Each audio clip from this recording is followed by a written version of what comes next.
Alright, this video is called Top 10 Tips for Your Child's Teacher, so feel free to share it with them.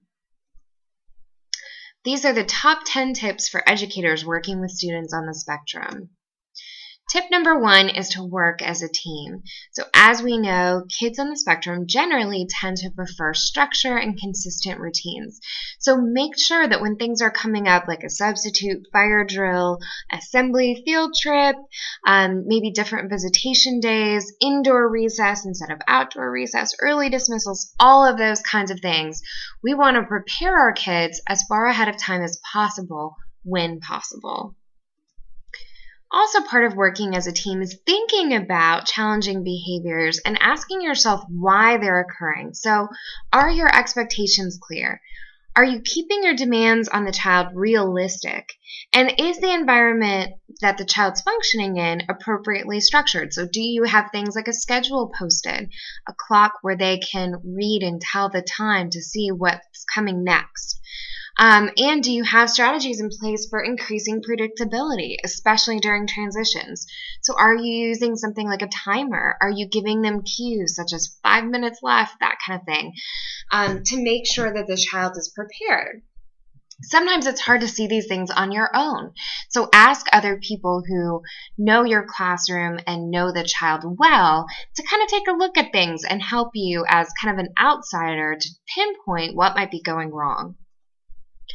Also important in working as a team is remembering that kids on the spectrum tend to have many team members, and you want to use them all. So parents, they're the experts on their child. Make sure they're included and that their voice is heard. The ASD specialist might have some important information to contribute to the discussion. Many of the districts in the Tampa Bay area have autism support. So there are several people who are assigned specifically to autism units from around the district. And when a child on the spectrum is struggling, those people can be contacted to come out and take a look at what's going on. Many kids also work with an occupational therapist, a speech therapist, a physical therapist. Maybe they're seeing the same things that you are, or maybe they're not. Either way, that's important information. And these people can help you brainstorm different strategies, maybe from their own discipline for working with the child. Tip number 2 is communication. Remember that many kids on the spectrum struggle with language, so we want to slow down. We want to use a small amount of language. So if a child's really struggling with understanding you, you wouldn't want to give them multiple step directions, right? Keep it brief. You also want to be as concrete and specific in your requests as possible. And you want to make sure that you're getting their attention before you're giving directions. So if the child's looking away, sometimes they can be paying attention, but sometimes they're not. So asking them, can you tell me what I just asked you? Or asking kind of ways of checking for understanding is really important for kids on the spectrum. Another thing that we want to do is teach them nonverbal communication. So maybe identifying motions on different people's faces, or looking through a magazine and saying, hey, what do you think that person's feeling right there? So that they can begin to get better at reading those nonverbal cues. We also want to teach kids how to begin, end, and maintain a conversation. And not just maintain a conversation all about your interests, right? But asking some back and forth questions. All of those things are going to be really key to our kids being successful down the road. And finally, we want to give time constraints when possible. So maybe we're allowing them to give a short speech on the Civil War, which is their most favorite thing to talk about. But we're going to time limit that so that it's not to a point where other kids are going to get turned off and not want to be a part of that discussion any longer. Tip number 3 is prompting. So you and everybody needs a little support from time to time and some extra assistance or extra education. So what you want to do is initially start out by prompting the child to make sure that they can be successful. And gradually, as they become more independent with that skill, we're going to fade out those prompts. So generally, you want to first start with a gestural prompt. So this is called least to most prompting. So a gestural prompt would be something like pointing in the direction to where the student needs to go, putting a finger in front of your mouth to say go quiet, or maybe pointing at yourself or at something in the room to direct their attention that way. Now, the next step, if those gestural prompts aren't working, is to use a verbal prompt. So maybe giving them a reminder, such as don't forget to write your name on the paper, or an echoic. So repeat after me. I pledge allegiance to the flag, that kind of a thing. Or we can also give hints. So it starts with a B, and maybe that's going to jog the child's memory and get the answer. Now, if these things have failed and the child still seems to be struggling with whatever it is you're trying to teach at the moment, we might want to provide a visual cue.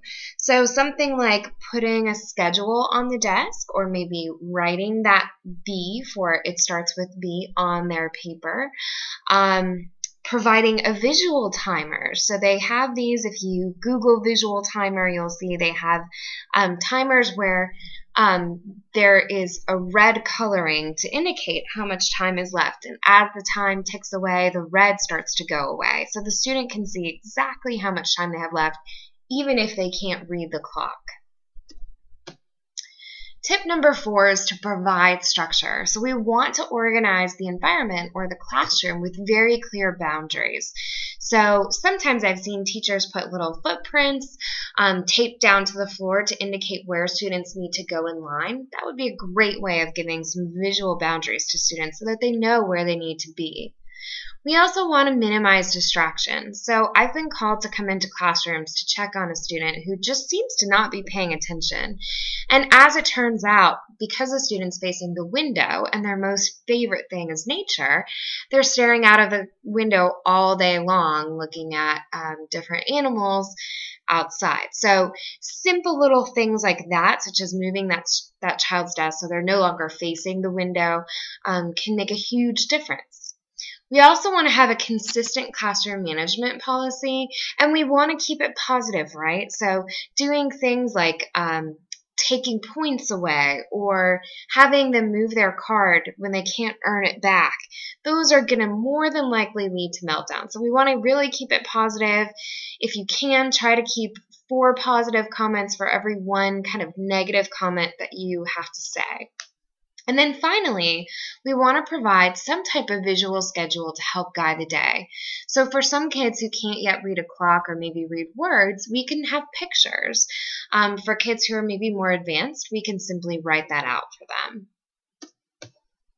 Tip number 5 is to be a behavioral detective. So for many kids, especially our kids who are nonverbal, we can look at challenging behaviors as a form of communication. So we want to find the motivators and the function that behavior is serving. So is it to get your attention? Is it to get out of something that's really hard for them? Do they maybe just need a break, but they don't know how to ask you for that or to tell you that? Are they trying to get something, like their favorite pencil or their eraser, right? Or are they trying to do an activity like the computer that they really, really like? Are they doing the behavior because it feels good? Or maybe it's just a sensory sensation. So tapping their pencil on the desk is not necessarily to annoy you, like sometimes it feels, but maybe it's more just because that's providing some kind of sensory input to them that they really enjoy. So once you can figure out the function that behavior is serving, then you want to think about a more appropriate way for them to get that. So if they're tantruming and throwing themselves on the floor to get a break, what could you teach them to do instead? Well, maybe they could ask you for a break, or give you the American sign for break, or hand you a picture that says break, right? Tip number 6 is to teach social skills. And I can't emphasize this enough. For kids on the spectrum, the number one thing that they're going to need to be successful and the number one thing that gets them in trouble are their social skills. So we really want to embed social skills instruction throughout the day. And more specifically, you want to help to give them perspective on how other people are feeling or what they're thinking or what their behaviors mean. So if someone's looking at the clock when you're talking to them, it might mean that they're bored of talking to you. Or if they're looking away at their neighbor, you might not have their attention, those kinds of things. We also want to help them to predict the actions of others. And some ways that we can teach these skills is through role playing them out. Something called video modeling, which I'd encourage you to Google. It's a little beyond the scope of this presentation today. And also social stories and comic strip conversations. There's another video on our website here about teaching social skills that goes into those strategies in more detail.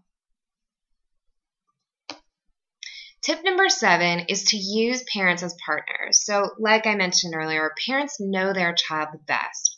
Their concerns and perspectives should be helping to shape and guide the educational planning. And keep in mind that the more they're involved, the more their needs are considered, the more invested they're going to be. And we know that for kids on the spectrum, generally they tend to have difficulty using the skills they're learning in the classroom outside of that environment and vice versa. So we really want to make sure that everybody involved in this child's life is on the same page. So please, please involve parents in your planning for the child. Tip number 8 is just to be the best that you can be. So it's important to be flexible, be aware, be open, be willing to change, and finally, be conscious of what's working and what isn't. As a former teacher, I can tell you that I always strive for perfection, but I know that that wasn't always the case. And I was willing to see that I had room for growth and that I could learn from others. So it's really important to keep that in mind. Tip number 9 is to utilize your resources. So as I mentioned earlier, you have area personnel, such as ASDs, specialists. Those are great people to go to when you need some support. Your district autism spectrum disorder team. Most districts, as I mentioned before, in the Tampa Bay area have specialists within the district who know autism like the back of their hand. So please contact them if you need extra support.